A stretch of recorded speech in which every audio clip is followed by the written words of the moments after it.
这是我小时候听来的一个故事，发生在北方的一个小镇上。有一对夫妻，丈夫在邮局工作，刚调到了那个镇上。那时候单位已经部分被住房了，两口子就商量着在当地买一套房。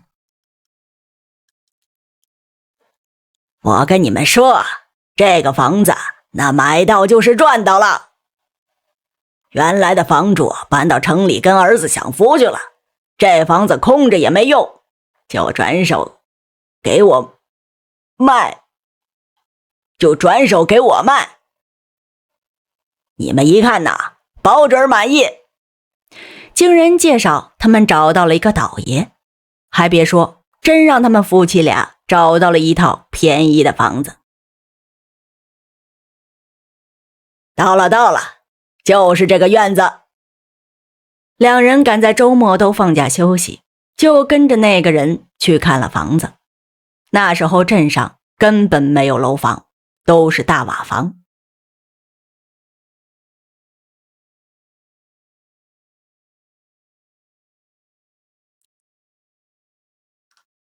那个倒爷倒是能说，一路上都在给他们介绍那个房子有多么好，价格有多么便宜，位置有多么便利。可等到了房子那儿一看，两口子都不太满意。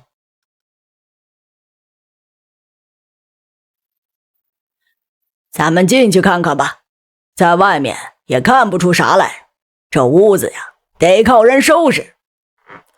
那房子看上去有些破旧，应该有些年头没住过人了。倒爷也看出来两人没太看重，就不厌其烦地跟他们说什么房子得靠人收拾。你金銮殿不住人，3年5载的不也得长草漏雨吗？连说带请的把小两口哄进了院子里，一共是4间大瓦房，两口子住是足够用了，可就是破旧了点。这房子也太旧了点啊！姑娘，这你就不懂了，这房子呀得收拾，再好的房子不住人不收拾，它也得荒，不是吗？房子啊是旧了点儿，但这价钱你们可以比较一下别处。两口子一边看一边皱眉头，倒爷也不闲着，把这房子的种种好处，从价格到位置又到格局，甚至连风水都夸上了，说的仿佛两口子要是不买这套房子就是吃了大亏一样。谢谢丫头的，你最好看。我们回去商量商量，再跟您答复吧。倒爷说的是唾沫横飞，可两口子还是决定回家商量一下，才能决定是不是要买下来。行，这买房子是个大事儿，你们慢慢商量。钱在人家手里，倒爷也不好说什么，只能等小两口商量好了给信儿。你们商量好了随时找我，我就给你们留几天。临出门，倒爷还不忘补上一句，和你们有缘，这房子给你们多留几天。小两口子回了家，算了算手头上的钱，思量再三，最终还是决定把那房子买了下来，交了钱，办了手续，很快就搬了进去。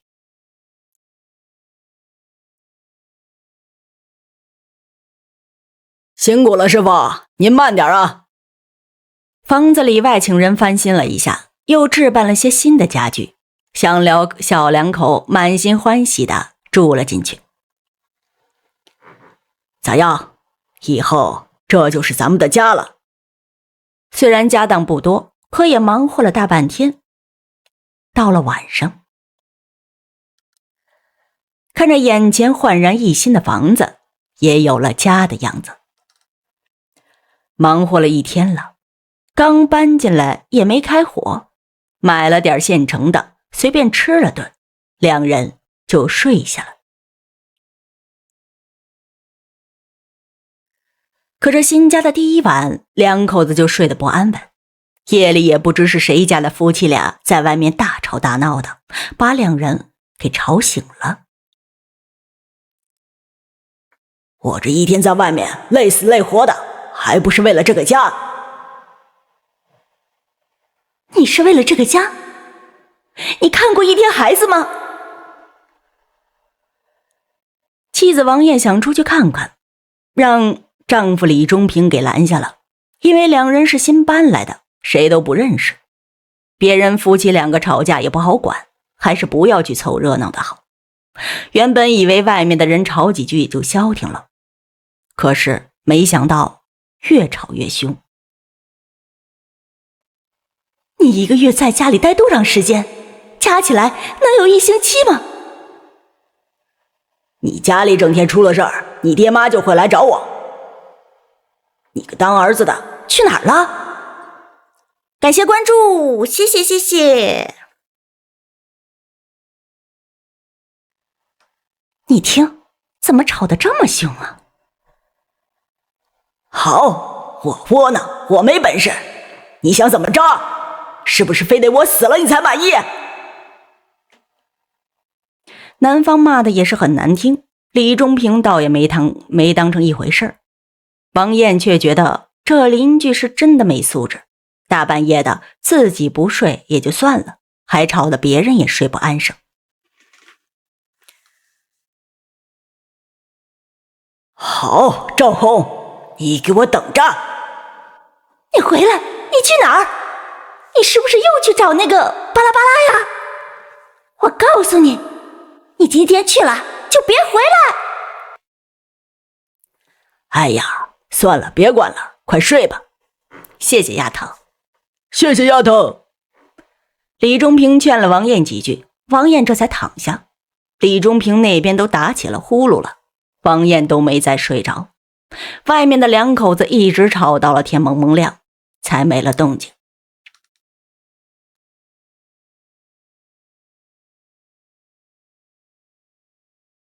你是新搬来的？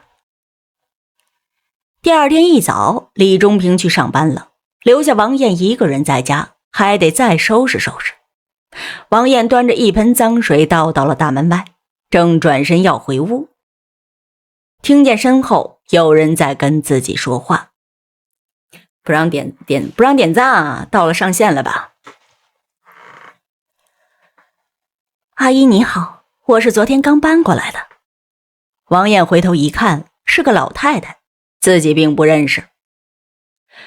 可听老太婆的口气，应该是住在附近的邻居。你家没啥事儿吧？没啥事儿啊。王艳就停下来和那老太太闲聊起来，可那老太婆总是脸色古怪的往院子里瞅，还净问些莫名其妙的话。哦，对了，大娘，你昨晚听没听见谁家的两口子在吵架呀？王艳突然想起夜里吵架的事儿，就问那老太婆知不知道是谁家里没完没了的吵架。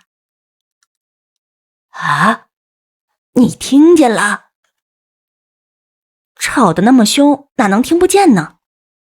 可这话一出，那老太婆的脸色都变了。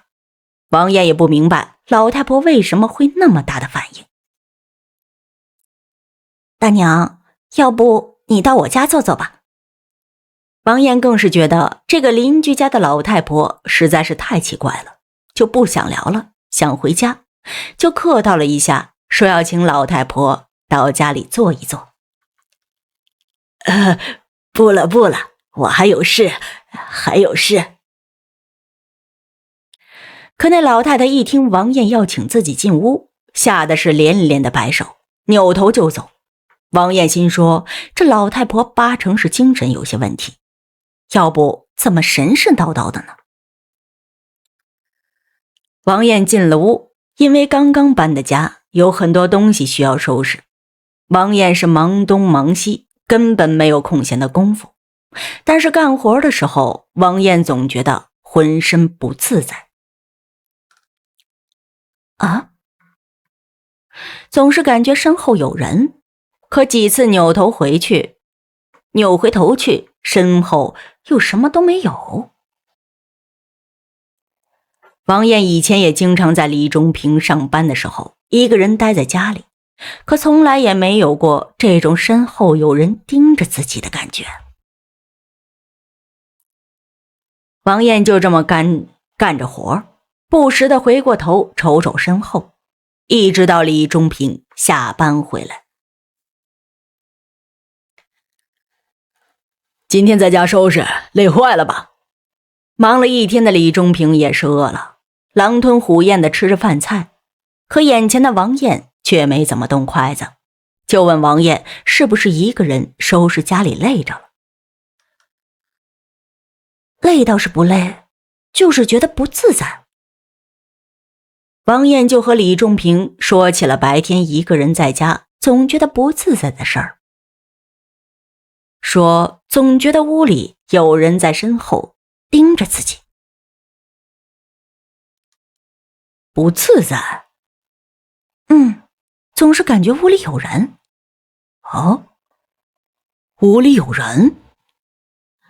王艳的话让李中平很是纳闷，家里怎么会有人呢？我觉得这屋子里有不干净的东西。王艳看丈夫不相信自己说的话，有些不高兴，就直接说这房子里有脏东西。别瞎说了，哪有什么脏东西啊？你就是搬了新家不适应，别胡思乱想了。我说的都是真的。李中平听了觉得好笑，也觉得奇怪。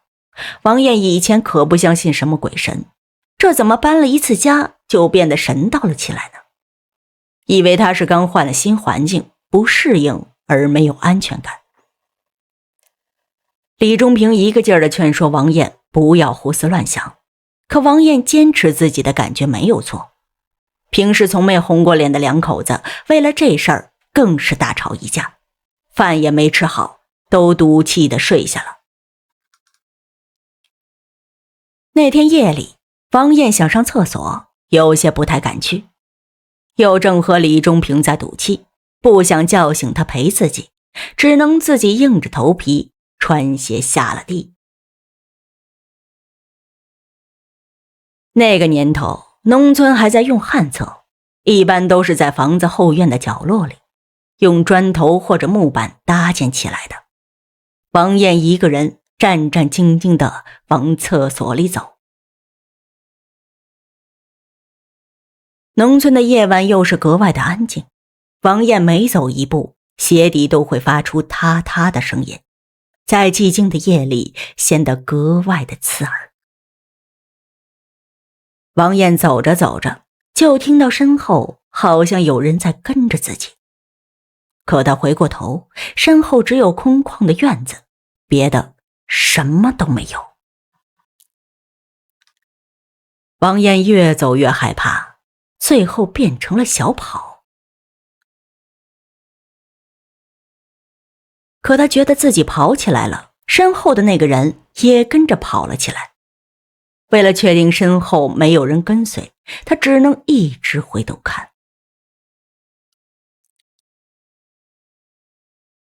一直到推门进了厕所，王艳才稍把心放下了一些。可她刚迈进厕所，就觉得身侧有一个影子在晃动。她不记得曾经在厕所里挂过什么东西，就扭头过去看。这一看，吓得她是失声尖叫。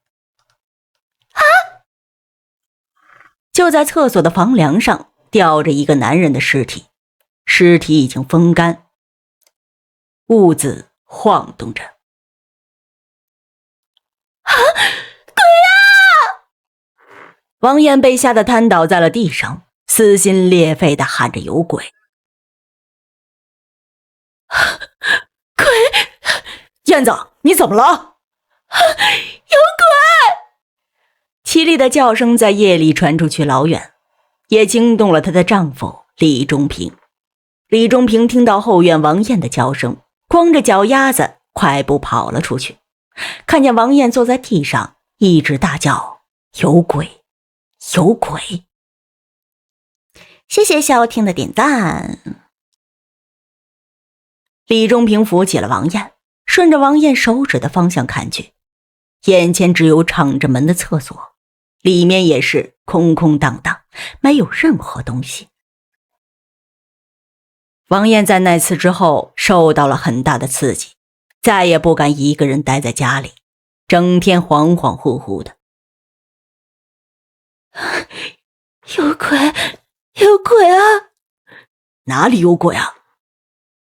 而且越来越严重，每天都躲在李忠平的身后，不是说这有鬼，就是说那有鬼，拖累的李忠平也没办法正常上班工作。最后没办法，和家人商量后，把王艳送进了精神病院治疗。而那个房子，李忠平看到就会想起王艳的不幸，也不愿再去住了，让卖房子的倒爷低价收了。李忠平自己住进了职工宿舍。而那个房子荒了很久，后来听说又被倒卖了出去。我跟你说，这个房子那是买到就是赚到了。又来了，你打着灯笼也找不到这么便宜又这么干净的房子了。哼哼，要买房嘛，